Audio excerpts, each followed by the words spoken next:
గుంటూరులోని army canteen నుండి అన్ని రకాల బిల్లులు, అధికారిక ఐడెంటిటీ కార్డులతో లిక్కర్ తెంచుకుంటున్న మాజీ సైనికుడు కృపారావుపై ఎక్సైజ్ శాఖ అధికారులు అత్యుత్సాహంతో అక్రమ కేసు బనాయించడం దుర్మార్గమైన చర్య అని ఆంధ్రప్రదేశ్ రాష్ట్ర మాజీ సైనిక సంక్షేమ సంఘం రాష్ట్ర అధ్యక్షుడు తాండా సాంబశివరావు తీవ్రంగా మండిపడ్డారు. దేశాన్ని కాపాడిన మాజీ సైనికులను కూడా సివిలియన్లుగా చిత్రీకరించి దుర్భాషలాడటంపై ఆయన తీవ్ర ఆగ్రహం వ్యక్తం చేశారు.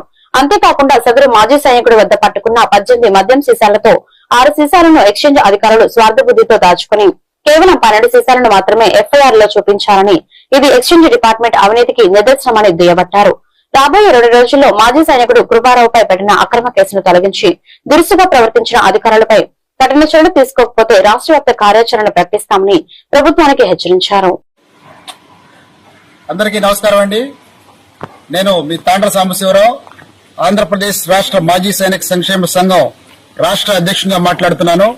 ఈరోజు మీ ముందుకు రావడానికి ముఖ్యమైనటువంటి ఉద్దేశం, గుంటూరులో మాజీ సైనికుడు కృపారావు మీద ఎక్సైజ్ డిపార్ట్మెంట్ వారు అన్యాయంగా అక్రమంగా బనాయించినటువంటి కేసు గురించి మరి మీ ముందుకు రావడం జరిగింది.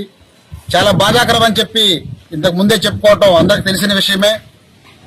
ఇక్కడ ముఖ్యంగా ఈ కేసు విషయంలో ఆర్మీ క్యాంటీన్ నుంచి మాకు మాజీ సైనికులుగా హక్కు కలిగినటువంటి మరి మద్యం యొక్క సీసాలను తీసుకొని వస్తున్న క్రమంలో మరి మార్గ మధ్యంలో ఎక్సైజ్ డిపార్ట్మెంట్ మరి కానిస్టేబుల్స్ పట్టుకొని, నేను మాజీ సైనికుడిని, నా దగ్గర బిల్లులున్నాయి, నా దగ్గర ఐడెంటిటీ కార్డు ఉందని చెప్పి ఆధారాలు చూపించినా సరే వారు దుర్మార్గపూరితంగా, స్వార్థపూరితంగా వారు కేసులు పెంచుకోవటం కోసం మరి వారి అవినీతిని మరి చూపించే విధంగా మరి ఒక మాజీ సైనికుడిని అరెస్ట్ చేయటం, దుర్భాషలాడటం, మరి ముసుగు వేసి మరి సంతకాలు పెట్టించుకోవటం, మరి ఆ మాజీ సైనికుడిని మ్యాన్ హ్యాండ్లింగ్ చేయటం, ఇది ఎంతవరకు సబబు అని చెప్పి నేను అడుగుతా ఉన్నాను.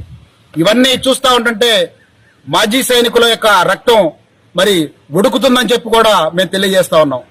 ఎక్సైజ్ అధికారులు ఒక వ్యక్తిని అరెస్ట్ చేయాలంటే ఒక ఇన్స్పెక్టర్ స్థాయి అధికారి ఉండి మాత్రమే అరెస్ట్ చేయాలి. కేవలం ఒక కానిస్టేబుల్ వచ్చి మరి ఇతను పట్టుకొని చొక్కా పట్టుకొని ఇడ్చుకెళ్లే పరిస్థితి వచ్చిందంటే ఇది భారతదేశంలో ఇటుపోతుంది, ఇది భారత రాజ్యాంగం అని చెప్పి మాకు చాలా బాధేస్తుంది. ఈ విషయమై మరి ఇందులో ముఖ్యంగా చాలా హాస్యాస్పదమైన విషయం, మరి ఎక్సైజ్ అధికారుల యొక్క అవినీతిని నిదర్శనంగా చెప్పుకునే విషయం ఒకటి చెప్పదలుచుకున్నాను. మా మాజీ సైనికుల దగ్గర 18 సీసాల మరి లిక్కర్ బాటిల్స్ పట్టుకుంటే 6 సీసాలు వారు తీసుకొని దాచుకొని 12 సీసాలు మాత్రమే ఉన్నట్లు మరి ఎఫ్ఐఆర్ లో నమోదు చేయటం, ఇది చాలా హాస్యాస్పదంగా ఉంది. ఇది మరి ఎక్సైజ్ మరి ఆ కానిస్టేబుల్ యొక్క అవినీతికి పరాకాష్ఠగా కూడా మేము తెలియజేస్తున్నాం.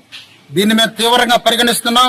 మాజీ సైనికుడిని దుర్భాషలాడటం, కొట్టడం, అక్రమ కేసు బనాయించటం, మరి కేసును కూడా తారుమారు చేసి పట్టుకున్న మాజీ సైనికుడిని అయితే మరి ఒక సివిలియన్ గా చిత్రీకరించి కేసు పెట్టడం చాలా బాధాకరం. ఇది చాలా తీవ్రంగా పరిగణిస్తున్నాం మేము. ఈ విషయమై ఇప్పటికే రాష్ట్ర వ్యాప్తంగా మా మాజీ సైనికులు, మాజీ సైనిక సంఘాలు మరి చాలా స్పందించడం అందరూ తెలిసిందే. ఎక్సైజ్ శాఖ మంత్రి గారిని కూడా మరి అనకాపల్లిలో